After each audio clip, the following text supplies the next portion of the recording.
පොතේ හැටියට බලලා නියම විදිහට තමයි ඔක්කොම කරන්නේ. ඒකට ෆ්‍රිජ් එකක් ගන්න ඕන වෙලා තිබුණා. හැමතැනම නැහැ ෆ්‍රිජ්. පස්සේ මම මට කිව්වා දෙනියා ෆ්‍රිජ් එකක් ගන්න ඕනද කියලා.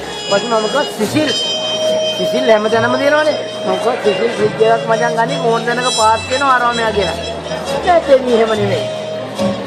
මේක ජර්මන් ෆ්‍රිජ් එකක්. මේකේ 14 frequencies underground and formula. The frequency 410.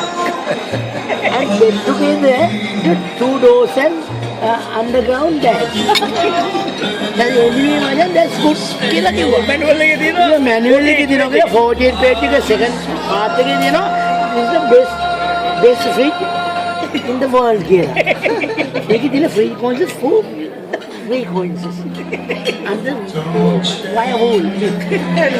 ඒක ගොඩක් කිව්වා. right කියලා නිකන් හිටියා.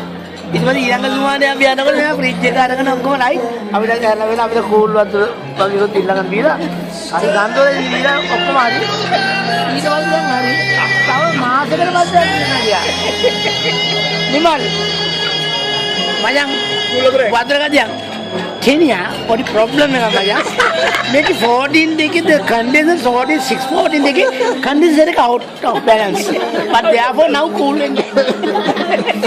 ඉතින් මොකද මේ ඉතින් මොකක්ද දැන් කරන්නේ නෑ ඒකට මම දැන් ජර්මනි යන්න ඕන ජර්මනි කියලා ඒ කෑල්ල ගෙම්මා ජර්මනි යන්න ගියම බර ගහලා මලගේ ජර්මනි කියලා මේවා කියලා මල කෙලියක් වෙනවනේ ජර්මනි කියලා මේ ගන්න විදියක් නෑ දැන් මොකද කරන්නේ ඒකේ මොකද ඊට මම කිව්වා දැන් නිමල් දැන් ඒකත් හරි ඒකත් කළා තව සුමානේ පස්සේ ගියාම මං ගවන්නේ මගේ නිමල් ෆ්‍රිජ් එක ඇදුවා තාම නෑ මචං ඒක මොකද ඇදුවේ නෑ කියලා කිව්වා කිව්වොත් මම දුවා මචං ඒ ෆ්‍රිජ් එක මට ගන්න පුළුවන්ද උඹට මොකටද මචං ෆ්‍රිජ් එක වැඩ කරන්නේ ෆ්‍රිජ් එක නෑ මචං අපේ බබාගේ ඇඳුම් දාන්න මම කබඩ් එක